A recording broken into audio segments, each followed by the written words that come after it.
Morning दोस्तों, तपस्थली में आपका स्वागत है। आज तारीख है 5 मार्च 2022। शिक्षा से संबंधित क्या न्यूज है, आइए एक एक करके देख लेते हैं। आज की पहली न्यूज है, पीसीएस 2021 की मुख्य परीक्षा से पहले मांग रहे संशोधित उत्तर की।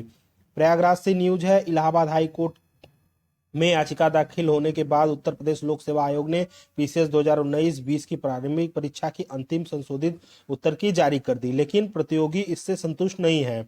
आरोप है कि विलंब से अंतिम उत्तर कुंजी जारी होने से खामियां दूर नहीं हुई है। इसे देखते हुए प्रतियोगी छात्र पीसीएस 2021 मेंस मुख्य परीक्षा से पहले प्रारंभिक परीक्षा की संशोधित उत्तर कुंजी जारी करने की मांग कर रहे हैं, जिससे उनकी खामी दूर की जा सके। इसके लिए पीसीएस 2021 मेंस की तारीख बढ़ाने का सुझाव दे रहे हैं। लोक सेवा आयोग ने पीसीएस 2021 के तहत 678 पदों की भर्ती निकाली है। रिक्तियों के सापेक्ष 7,688 अभ्यर्थी मुख्य परीक्षा के लिए सफल हुए हैं।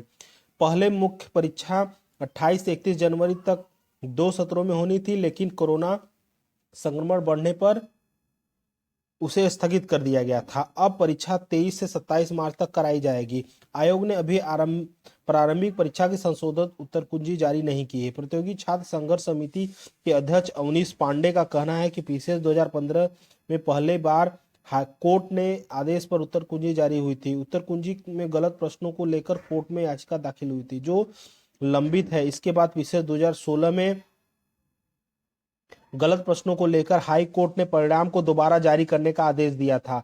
तब आयोग सुप्रीम कोर्ट चला गया था। मामला अभी सुप्रीम कोर्ट में लंबित है। पीसीएस 2018 में आयोग ने संशोधित उत्तर कुंजी के स्थान पर हुबहू प्रथम उत्तर कुंजी जारी कर दी थी। अभ्यर्थियों ने इसे कोर्ट में चुनौती दी। इसके बाद आयोग ने अपनी गलती सुधारी।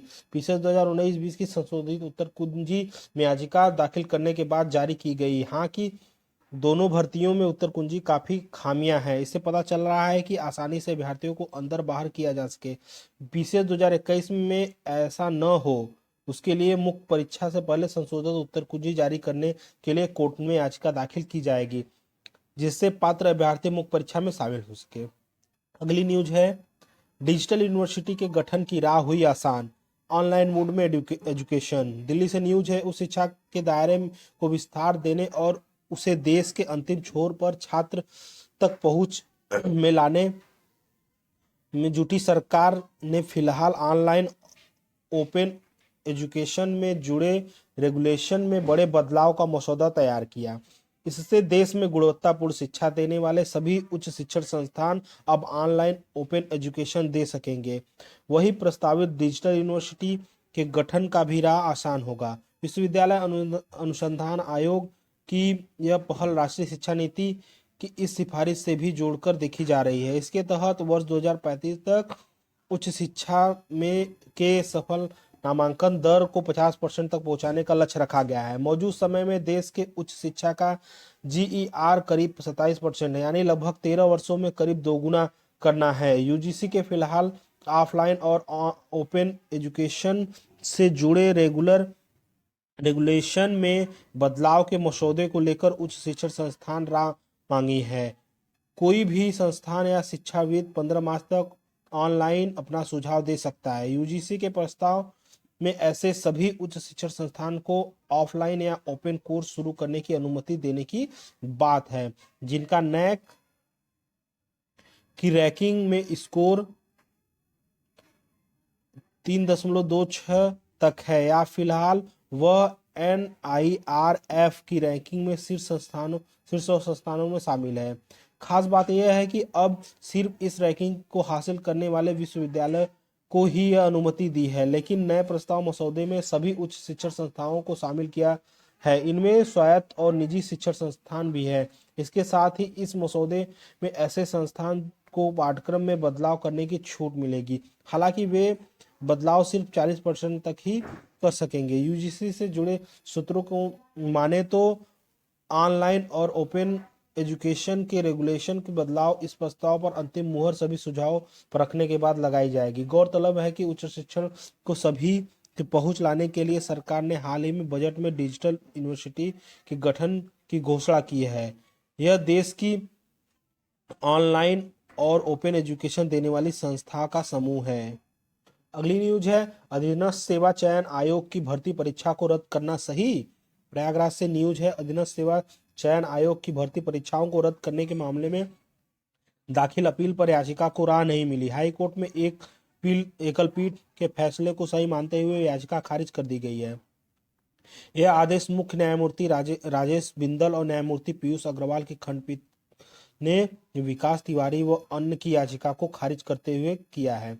अधीनस्थ सेवा आयोग की ओर से ग्राम पंचायत अधिकारी, समाज कल्याण अधिकारी, पर्यवेक्षक के पदों की भर्ती कराई गई थी, लेकिन परीक्षा में धांधली होने पर हाई कोर्ट ने चुनौती दी गई थी। मामले की सुनवाई करते हुए एकल पीठ में 14 सितंबर 2021 को अपने आदेश में भर्ती परीक्षा रद्द कर दिया था। याचिका की ओर से एकल पीठ के फैसलों को चुनौती दी गई है। मामले में सुनवाई करते हुए न्यायमूर्ति की खंडपीठ ने एकल पीठ ने फैसले में कोई कमी नहीं पाई गई और उसे सही माना है। याचिका को खारिज कर दिया गया है। कोर्ट में याचिका के अधिवक्ता ने तर्क दिया था कि मामले के तथ्यों से यह स्पष्ट है कि दागी उम्मीदवारों को आसानी से अलग किया जा सके। याचिका के अधिवक्ता ने अपने पक्ष में सचिन कुमार व अन्य बनाम दिल्ली अधीनस्थ सेवा चयन आयोग बोर्ड के मामले में सुप्रीम कोर्ट को दिए आदेश का हवाला दिया था और पूरे परिणाम को रद्द नहीं किया जाना था। कहा कि आयोग का निर्णय जांच रिपोर्ट पर आधारित है, जिसकी प्रति याचिकाओं को भी नहीं दी गई। अभी तक फाइनल रिपोर्ट नहीं दी गई है। प्रारंभिक जांच रिपोर्ट में निष्कर्ष केवल प्रथम दृश्य है, इसलिए उस पर कोई निर्णय नहीं लिया जाएगा। अगली न्यूज है, एसएससी एमटीएस नॉन टेक्निकल 2020 के पेपर 1 के परिणाम घोषित। प्रयागराज से न्यूज है, कर्मचारी चयन आयोग ने शुक्रवार को मल्टीटास्किंग नॉन टेक्निकल 2020 के पेपर 1 का परिणाम घोषित कर दिया। इन पर परीक्षा परिणाम में 18,480 ओबीसी और 11,600 ईडब्ल्यूएस और 3,070 एससी और 3,590 एसटी के श्रेणी के 2,980 समेत कुल 44,680 अभ्यर्थियों को पेपर 2 के लिए सफल घोषित कर दिया गया है और द्वितीय परीक्षा का कार्यक्रम आयोग की वेबसाइट पर जारी कर दिया गया है। अगली न्यूज देखते हैं क्या है, शिक्षा और शिक्षा मित्रों को दिया जाएगा प्रशिक्षण। वाराणसी से न्यूज है, समग्र शिक्षा के अंतर्गत सभी 791 परिषदीय विद्यालयों के शिक्षक और शिक्षा मित्र को प्रशिक्षण दिया जाएगा। इस पहल के जरिए जिले में अध्ययनरत 1,80,000 विद्यार्थियों को बुनियादी शिक्षा और भाषा गणित में निपुण बनाया जा सके। इसको लेकर जल्द ही ब्लॉक स्तर पर प्रशिक्षण कार्यक्रम शुरू किया जाएगा। बेसिक शिक्षा अधिकारी राकेश सिंह ने बताया कि कार्यक्रम को लेकर तैयारियां की जा रही है। चुनाव खत्म होते ही शिक्षकों व शिक्षा मित्र के दोनों बैच बनाकर प्रशिक्षण दिया जाएगा, जिससे नए सत्र के विद्यार्थियों को इसका लाभ मिल सके। ये थी आज की अंतिम वीडियो। आपको पसंद आया तो लाइक और सब्सक्राइब जरूर करें। धन्यवाद।